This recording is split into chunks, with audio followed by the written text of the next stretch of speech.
Welcome to another edition of What the Fatah, where today we are going to discuss the tragedy that is occurring in the Indian capital of Delhi. Delhi has seen plenty of bloodshed over its history.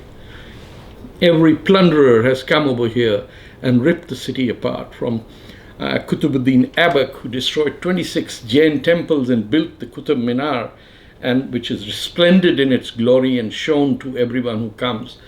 Or,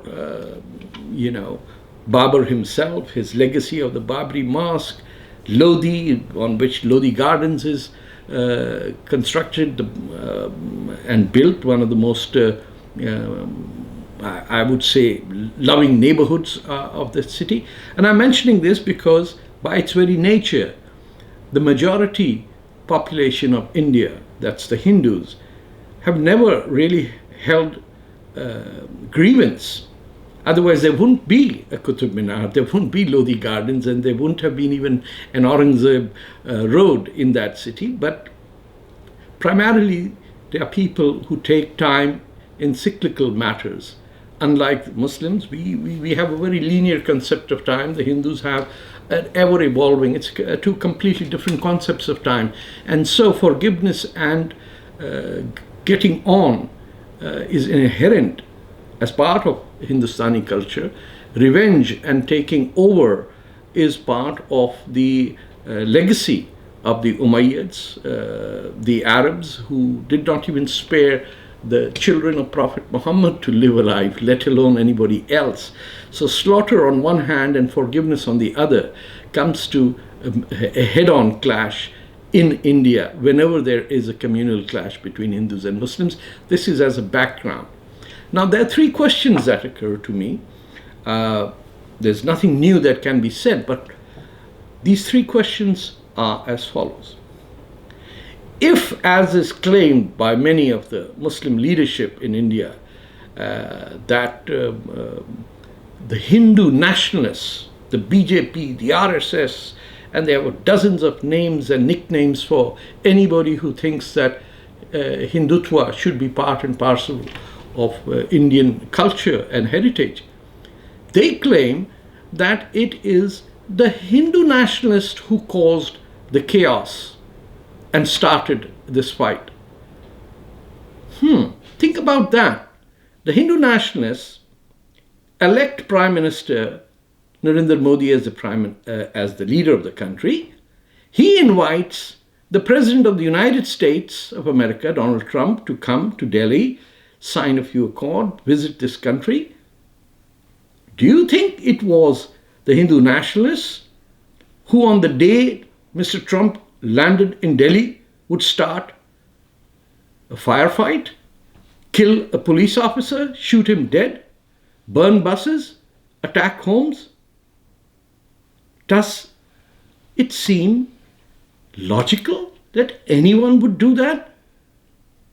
If I was a supporter of Mr. Modi and I was a Hindu nationalist, why would I pick the day to start a riot when my leader stood the chance of being embarrassed? It's not possible. The objective was to make the visit a disaster. And logically, it could only have been done by people who do not like Prime Minister Modi, who hate him for whatever reason, and who piled on to him and tried to embarrass him while he was entertaining the leader of the free world. Well, irrespective of how he behaves, but that's different.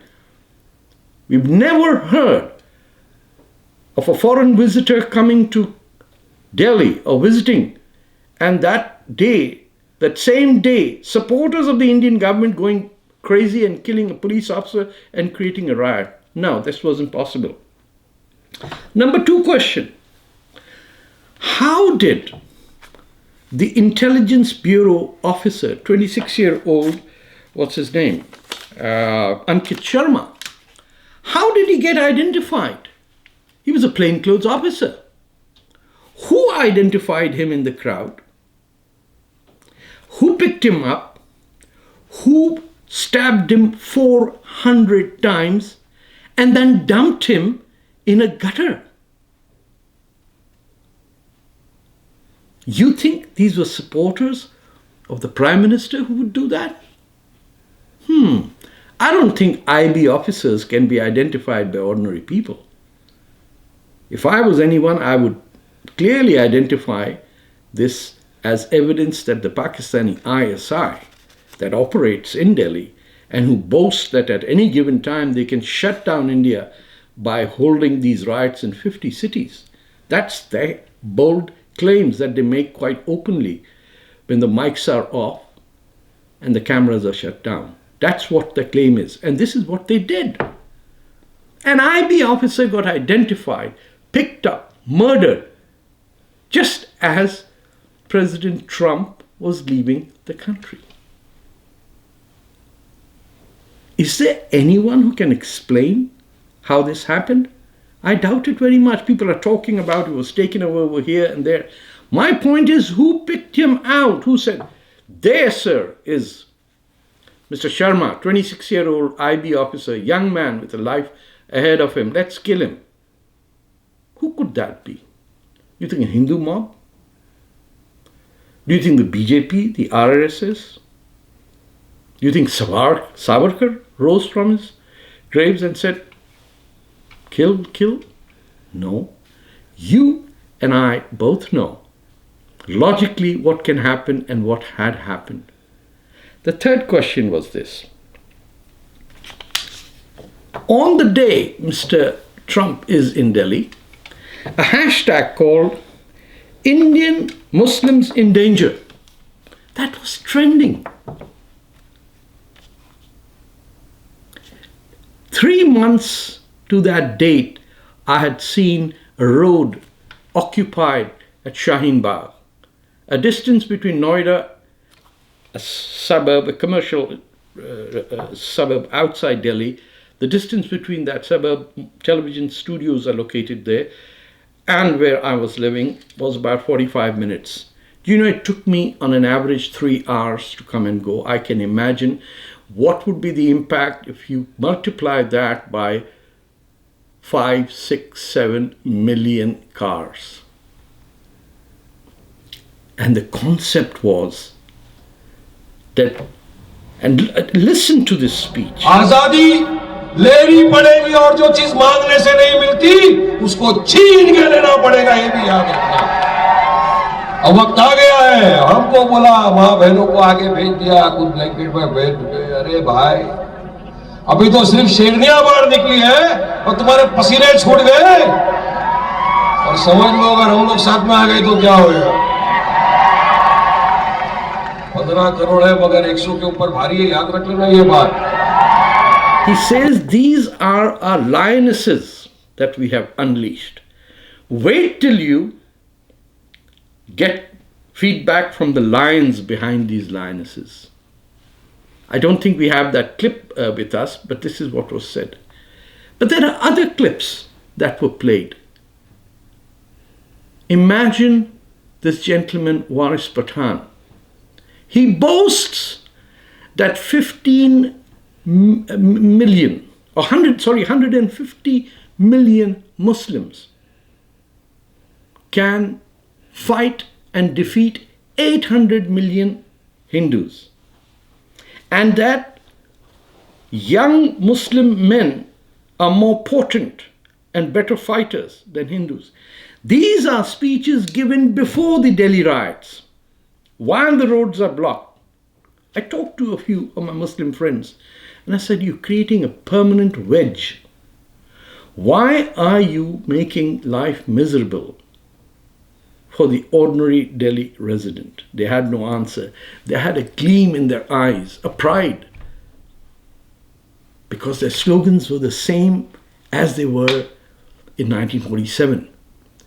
When the slogan in Delhi and Muslim-dominated areas of UP and Bihar, it was said, Pakistan ka matlab kya? La ilaha illallah.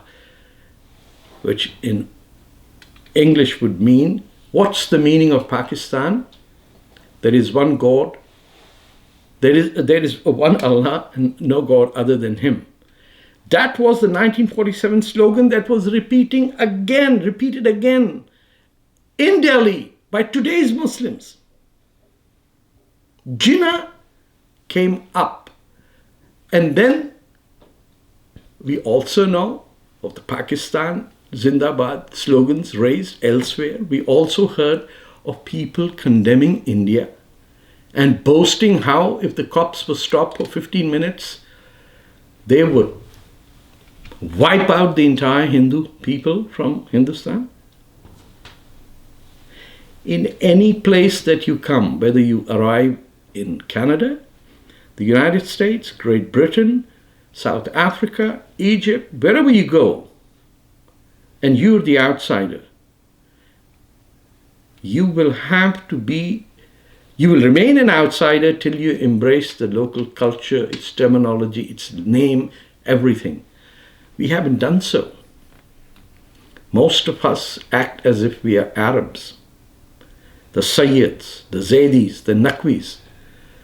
When your name says you're not Indian, how can you be an Indian? When your name says you're actually an Arab, how can you integrate with India? So here's my message to fellow Muslims in India. For heaven's sake, take down the photograph of Muhammad Ali Jinnah at Aligarh Muslim University. Break it up into 100 pieces. And come forward and embrace a civilization that is 10,000 years old, that has seen hundreds of millions of people come and go and benefit. People who invented chess deserve your respect. People who slaughtered the family of Prophet Muhammad do not. Don't behave like the Umayyads or Damascus.